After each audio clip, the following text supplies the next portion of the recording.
कुदरत का कहर। कश्मीर की ऊंची ऊंची पहाड़ियों पर आसमान में काले बादल छा गए थे। ठंडी हवाएं चल रही थी और दूर दूर तक सिर्फ धुंध और खामोशी का आलम था। लोग अपने घरों में दुबक कर बैठ गए थे क्योंकि मौसम अचानक बिगड़ गया था। अचानक एक जोरदार गड़गड़ाहट हुई। पहाड़ों के ऊपर से बादल फटा और देखते ही देखते पानी का समंदर पहाड़ियों से नीचे उतरने लगा। नदियां उफान पर आ गईं। तेज बहाव अपने साथ भारी भारी पत्थर और मिट्टी को खींच लाया।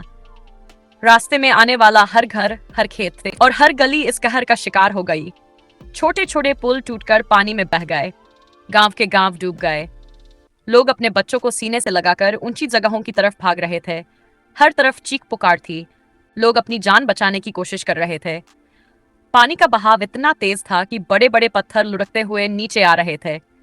पेड़ उखड़ गए, खेत बर्बाद हो गए और जो जगहें कभी हरी भरी थी अब सिर्फ कीचड़ और मलबे का ढेर थी।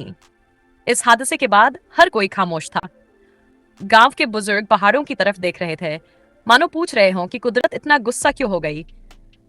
ये घटना हमें याद दिलाती है कि कुदरत की ताकत के सामने इंसान कितना छोटा है।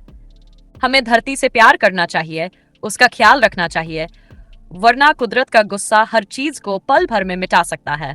ताकत का सामना करना आसान नहीं है और हमें अपने माहौल का ख्याल रखना जरूरी है।